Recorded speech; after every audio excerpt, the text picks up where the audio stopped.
คริสต์มาสวะเราจะพอมาหยอกเว้ยว่าเป็นแรงมาเลยมาโทรมาด้วยนะมาโทรด้วยเนี่ยคิดบอลเนาะคิดบอลในกูว่าอ่ะพอกูจะพอคิดกันยาวเว้ยแล้วกูยกพอคิดกันยาวเนี่ยคิดบอลเล่นเนี่ยบอลเล่นต่อเนี่ย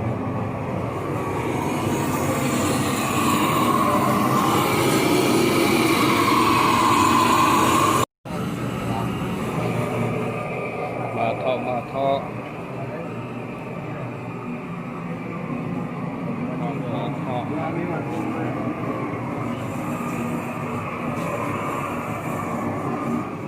องเวลีบเลย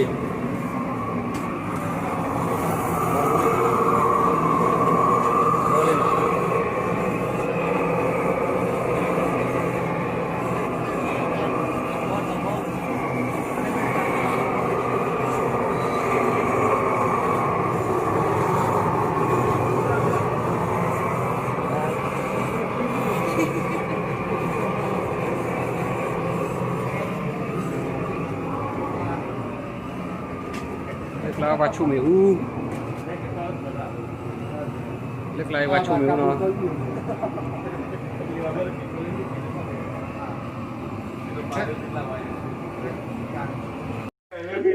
เขาผิดหรือเปล่าเนาะเขาผิดหรือว่าบล็อกแล้วเนาะเนี่ยไอ้โคตรเลยคิดเขาขวาเลย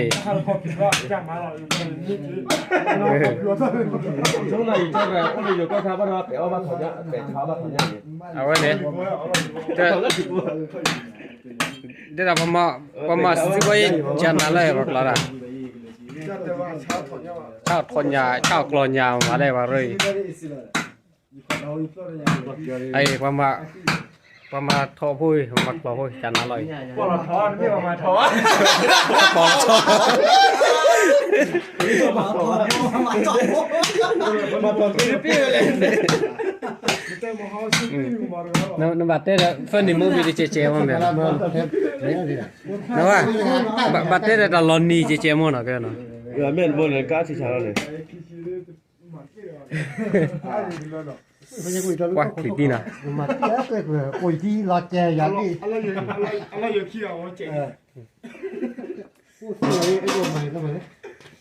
ร้อยอุ้ยเดี๋ยวเที่ยงเนี่ยบิวร้อยเนี่ยโกรธอะไรบิวบุ้ยเลยชื่อรอบลูเลยเดี๋ยวจะปล่อยปล่อยหมูรอบพี่ป่ะจริงๆพี่ไอ้เขาขวาไว้เนี่ยเนาะพี่ไอ้พี่เดี๋ยวหยดคอเล่นหยดนี่ป่ะช่วยเลยที่จะป่วยคอยหยดไม่ให้กี่หยดออกเขาเลยชอบพูดพี่อะไรวะเนาะพี่อะไรด้วยแต่คนในกูเนี่ยตะกี้ยาเลยเนาะพอตะกี้ยาไอ้อาปอนเนี่ยกับบ้านนี่มันบอลเกี่ยนี่เกี่ยอะไรเกี่ยแกเหรอลิวันเดินเคยไปที่ชามไม่ใช่ไหมช่วงนั้นกล้าลึกกล้าอะไรกันเนี่ยนะใช่ไหมเนาะเขาดีเดี๋ยวมอเลยเลยเพื่อเสกเต้นย้อนเลยเอาไว้ก็จะได้เจ๊ก็บอกได้เท่านี้เลยนั่นนู้นแต่พาริบบ้าต่อชาลุยคือบัตรโทเดียยันเนาะตรงนี้แล้วทั่วคุยกับบ้าเลยบ้าเลยนะมาลีบุเล่ยูทีเลยพาริบอลเลยทีเลยฟุกก็ดูเลยว่ามีบ้างฟุกก็ดูไม่ป่าที่เรามีบ้างฟุกก็ดูเราบุ้งบ้างครับน้ำคาจะเลยเลยฟุกก็ดูฟุกก็ดูเอาไว้กูเอาไว้บีบก้อนอ่ะฟุกก็อ๋อนี่ก็ฟุกก็เจ๋อลีกุยด้วยลีมันรั่วที่ไหนฟุกก็ดู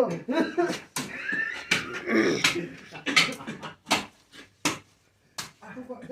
ด้ร้อนดีเลยตาร้อนเจ็บตัวแล้วก็ดูเลยโอ้ยวัดเดินเจนี่เอาว่า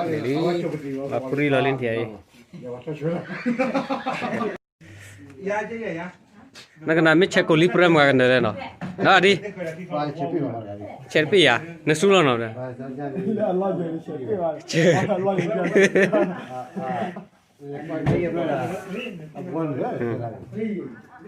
ke bahasa mata pro cekuli pro le gade sama pi itu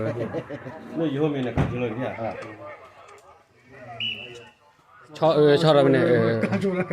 रोज अपन दिल ले खावे वाला bro ปากอู้หรอ มึงไงเหรียญมาแล้ว โอเคเอาวะรอบเด้กูละเด็กเกี่ยวจีเกี่ยวเลยเนี่ยเลย बोले खाचिलो फनी लो फबली चिलो दो खादा मो मो वीडियो अई लो बिचिलो दो या रे แล้วก็จะไปสักคาเฟ่ละกินอยู่ ตะไคร้อากูโลจะลอนตลุกูปรีเลยนานๆมาเลยพี่อาโลใจ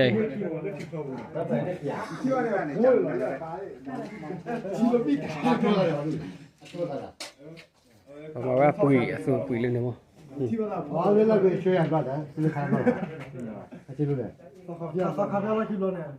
ये चला बोले चिलो ဘာလို့ဖြစ်လို့ပါလို့ဖြစ်လို့လဲခဲဟုတ်ကဲ့ sa ya ko sa dia ra ne wa be chilo fa ko ya wa pa chilo be ti ya ne kha ro la kha ni lo la lo chilo ti nya lo wa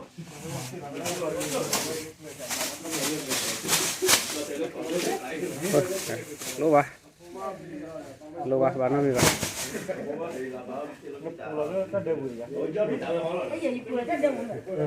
เอ๊ะแค่ก็เสกนี่ละลูก นี่เหรอตะกี้ก็รู้ป่ะ คุยแล้วใครเสพปุยมาเนี่ยตั้งรอ เรารู้เลยว่าก็แต่นี่แหละที่ก็สิบากี้กันมั้งสิบากี้กัน พอเรียนนะ càoเลยซาลิเขาผีเลยว่าnó đã cái ăn nó có lo như là gì à lo cái đó mình phải lo ít là ít rồi สรุปอีกแล้วครับคือตัวนึงเขาเรียน ตัวน้อยเลยนะ แต่ละเรื่องก็ป้าแล้ว cái bên nào luôn rồi khi là mấy tập cái nhau phô là thầy rồi น้องวิ่งมือตาพอไม่วิ่งที่เราเลยมันเป็นจอดเดี๋ยวได้ด้วยมันนี่จะไม่หนาววิ่งแหละมันจะขนาดนั้นมันรู้จัก cái số nó มันบ้านเราอยู่ยินเดียวว่าอะไรอ่ะใช่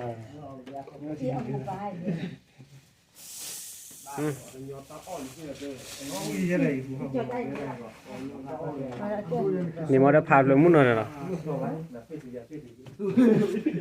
ซีสบูสมบูรณ์ตัวปลาเลย จะโจโหออกกันเลยกะเรากันเลยจะโจโหออกเลย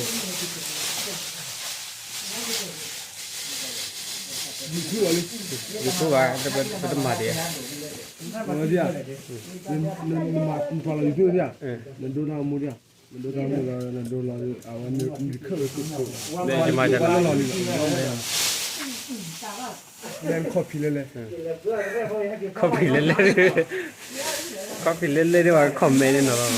มันดูยูทูบเลยอ่ะแล้วก็เล่นแคมราพูดถึงกันเลย